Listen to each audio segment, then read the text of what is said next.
Kiranya Tuhan memberkati kita semua dalam sukacita dan damai sejahtera. Amin. Bapak, Ibu, dan Saudara sekalian, salam sejahtera bagi kita semua. Firman Tuhan yang menjadi renungan bagi kita, Matius pasal 16, ayat 21 sampai dengan ayat yang ke-28, demikian firman Tuhan. Sejak waktu itu, Yesus mulai menyatakan kepada murid-muridnya bahwa ia harus pergi ke Yerusalem dan menanggung banyak penderitaan dari pihak tua-tua, imam-imam kepala, dan ahli-ahli Taurat, lalu dibunuh dan dibangkitkan pada hari ketiga. Tetapi Petrus menarik Yesus ke samping dan menegur dia, katanya, "Tuhan, kiranya Allah menjauhkan hal itu. Hal itu sekali-kali takkan menimpa engkau." Maka Yesus berpaling dan berkata kepada Petrus, "Enyahlah iblis, engkau suatu batu sandungan bagiku, sebab engkau bukan memikirkan apa yang dipikirkan Allah, melainkan apa yang dipikirkan manusia." Lalu Yesus berkata kepada murid-muridnya, "Setiap orang yang mau mengikut aku, ia harus menyangkal dirinya, memikul salibnya, dan mengikut aku. Karena barang siapa mau menyelamatkan nyawanya, ia akan kehilangan nyawanya. Tetapi barang siapa kehilangan nyawanya karena aku, ia akan memperolehnya. Apa gunanya seorang memperoleh seluruh dunia, tetapi kehilangan nyawanya? Dan apakah yang dapat diberikannya sebagai ganti nyawanya? Sebab Anak Manusia akan datang dalam kemuliaan Bapanya, diiringi malaikat-malaikatnya. Pada waktu itu, ia akan membalas setiap orang menurut perbuatannya. Aku berkata kepadamu, sesungguhnya di antara orang yang hadir di sini, ada yang tidak akan mati sebelum mereka melihat Anak Manusia datang sebagai Raja dalam kerajaannya." Demikian firman Tuhan. Bapak, Ibu, dan Saudara sekalian, kekristenan yang sejati adalah suatu penyerahan diri seluruhnya dan sepenuhnya kepada Tuhan Yesus Kristus.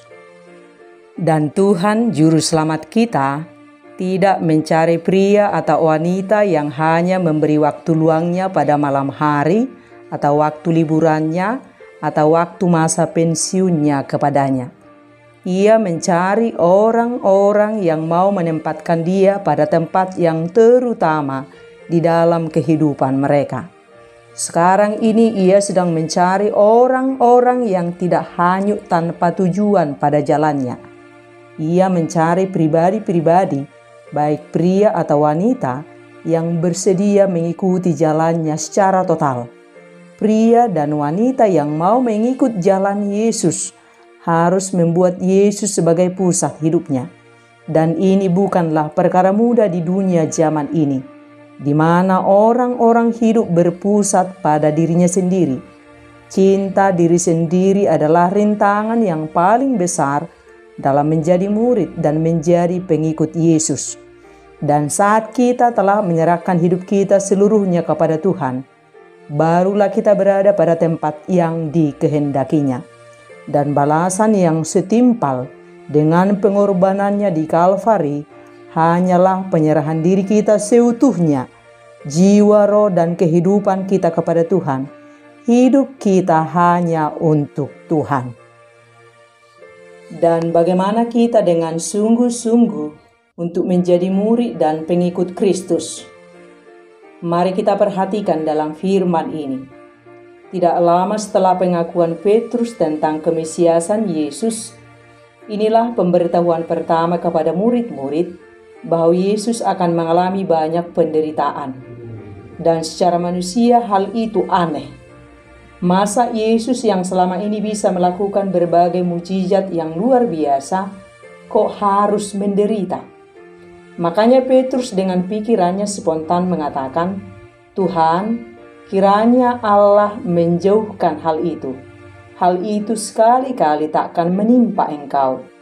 Dan Yesus berkata kepada Petrus, "Enyahlah iblis, Engkau suatu batu sandungan bagiku, sebab engkau bukan memikirkan apa yang dipikirkan Allah, melainkan apa yang dipikirkan manusia. Seringkali kita berpikir seperti cara pikir Petrus. Masa sih Tuhan, engkau biarkan jadi begini? Masa sih Tuhan, harus begini akhirnya? Dan lain sebagainya. Dan ini yang harus kita perhatikan.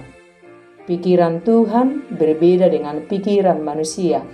Cara Tuhan berbeda dengan cara manusia. Yang lazim di dunia ini, seseorang akan menjanjikan yang enak-enak, yang manis-manis, supaya banyak pengikutnya. Ini Yesus beda, memberitahukan kebalikan dari yang biasa, bahwa setiap orang yang mau mengikut Yesus harus menderita. Dan ini yang sulit diterima oleh dunia. Yesus datang melalui jalan penderitaan. Dan bagi yang mau jadi pengikutnya, harus memikul salib. Jalan Yesus adalah jalan penderitaan. Sementara dunia ini menawarkan hal-hal yang menarik dan menggiurkan. Harus mempertahankan diri, walau harus menghalalkan segala cara.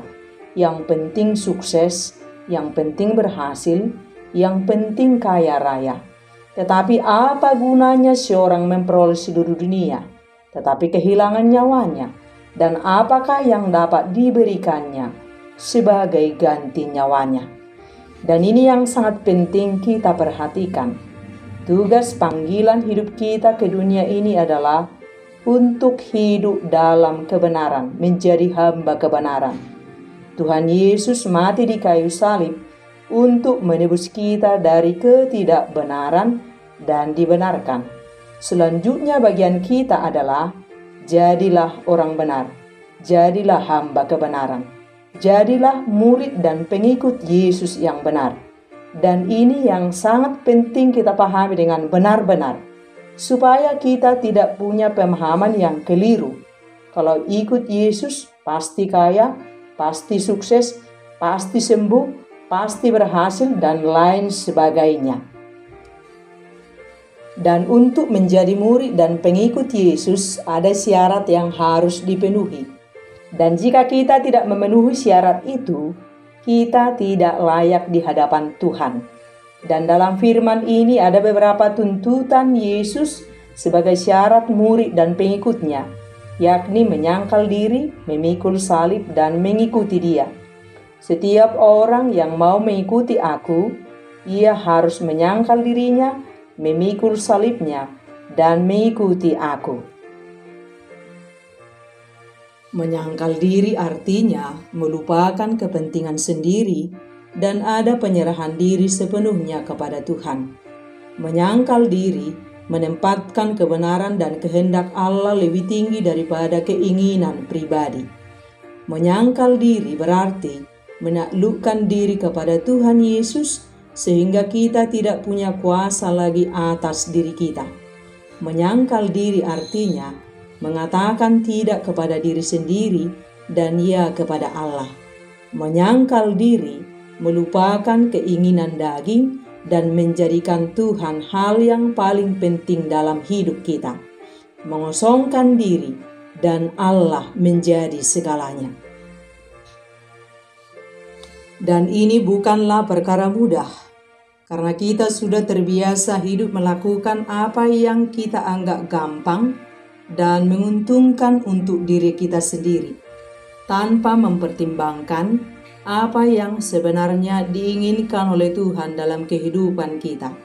Untuk hal inilah kita penting membangun persekutuan kita yang dekat dengan Tuhan dalam doa kita yang menetap, belajar firman dan menghidupinya setiap waktu, dan hidup dipimpin oleh Roh Kudus, sehingga telinga rohani kita dan hati kita dibuka oleh Tuhan untuk mendengar dan mengerti apa maunya Tuhan dalam kehidupan kita dan bukan apa mau kita lagi.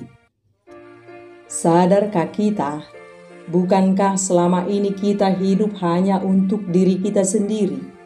Sekolah setinggi-tingginya, kemudian bekerja, menikah, punya anak, punya harta, dan lain-lain. Jadi hidup kita hanya sebatas untuk diri kita sendiri. Yang penting mau kita tercapai, cita-cita kita tercapai, keinginan-keinginan kita tercapai, tujuan-tujuan kita tercapai. Hidup kita hanya terpusat pada diri kita sendiri.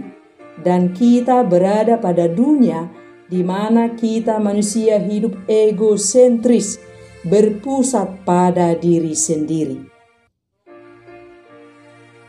Menyangkal diri dengan melakukan pertobatan terus-menerus, belajar berjalan seturut maunya Tuhan, dan ini harus kita lakukan setiap waktu tanpa henti. Belajar memaui kehendak Tuhan dan menyangkal diri, dan ini bukan karena kuat kita, bukan karena hebat kita, bukan karena baik kita, tetapi semua karena kasih karunia daripada Tuhan kita. Dan sangkal diri yang terus-menerus kita lakukan atas dasar kebenaran dan kasih Kristus akan membuat diri kita menjadi semakin mirip dengan Kristus. Dan penyangkalan diri ini akan membawa kita kepada kebebasan, karena kebenaran adalah membebaskan. Dan dengan kebebasan yang benar ini, maka kita akan semakin mengikuti perintah Tuhan dengan lebih mudah dan lebih siap, karena mengikut perintah Tuhan telah menjadi karakter atau menjadi bagian dan kebiasaan dari jiwa kita. Dan akhirnya, seseorang yang menyangkal dirinya bersama dengan pemazmur akan menyanyikan, "Biarlah aku hidup menurut petunjuk-petunjuk-Mu, sebab aku menyukainya. Jikalau kamu tetap dalam firman-Ku, kamu benar-benar adalah murid-Ku." Memikul salib, yakni mati terhadap ambisi duniawi dan mengarahkan pada keinginan Tuhan. Memikul salib, rela menerima tanggung jawab dan konsekuensi mengikuti Yesus Kristus. Memikul salib berarti berkorban, tabah, rela menderita dan bersedia menanggalkan segala kesenangan duniawi karena telah mengikuti Kristus. Memikul salib, kita harus bersedia menanggung segala risiko atau hal-hal yang tidak menyenangkan sebagai akibat keputusan kita untuk ikut Yesus. Rela menderita demi hidup dalam kebenaran Tuhan. Apapun yang sedang kita alami, walau sulit, walau pahit, walau terjepit, tetap bertahan benar di hadapan Tuhan. Barang siapa tidak memikul salibnya dan mengikut aku, ia tidak layak bagiku. Barang siapa mempertahankan nyawanya, ia akan kehilangan nyawanya. Dan barang siapa kehilangan nyawanya karena aku, ia akan memperolehnya. Dan setiap hari harus menjadi komitmen setiap kita, orang-orang yang mau ikut Yesus, menyangkal diri, tidak hidup atas kepentingan diri sendiri, tetapi berpikir di atas kehendak Tuhan. Kemudian kita ikut Yesus setiap waktu, berjalan bersama Yesus setiap waktu, ikut apa maunya Tuhan. Bukan mau kita lagi yang kita maui, tetapi maunya Tuhan, kehendaknya Tuhan. Bukan cita-cita kita lagi yang menjadi fokus tujuan hidup kita, tetapi apa cita-cita Tuhan untuk kita. Dalam segala hal, Tuhan di depan kita dan kita di belakangnya, dan kita mengikutnya, dan kita menyerahkan hidup kita seluruhnya kepada Tuhan. Dalam setiap pilihan hidup kita, setiap waktu, kita pilih ikut jalannya Tuhan. Kita menjadi pelaku firman Tuhan. Ikut apa yang telah diteladankan oleh Yesus. Tunjukkan Yesus di hidupmu, dalam keseharianmu. Bawa Yesus kemanapun engkau melangkah. Menjadi murid Kristus, belajar mengikuti kehendak Tuhan, dan siap menerima segala resiko konsekuensinya untuk memperoleh kehidupan yang sejati. Jadi mengikut Yesus bukan sesederhana yang kita pikir selama ini. Tidak cukup hanya rajin ke gereja dan rajin melayani. Kita harus menyangkal diri, memikul salib, dan ikut Yesus. Dan ini harus kita lakukan setiap waktu. Dan kita tidak bisa melakukannya sendiri. Kita harus bertobat. menanggalkan manusia lama kita, dan berkomitmen hidup baru di dalam Kristus, dipimpin oleh Roh Kudus, dan menjadi pelaku firman Tuhan. Seluruh hidup kita jalani dalam maunya Tuhan, sekalipun harus pikul salib. Sekali ikut Yesus, selamanya ikut Yesus. Kita butuh Yesus setiap waktu. Tanpa Yesus kita pasti binasa. Dan selagi masih ada kesempatan, mari kita bergegas menjadi murid dan pengikut Kristus yang sungguh-sungguh. Sangkal diri setiap waktu, kehendak Yesus di atas semua hidup kita. Pikul salib setiap waktu, tetap bertahan benar sekalipun harus menderita. Dan ikutlah Yesus dari detik per detik, setiap waktu, setiap hari.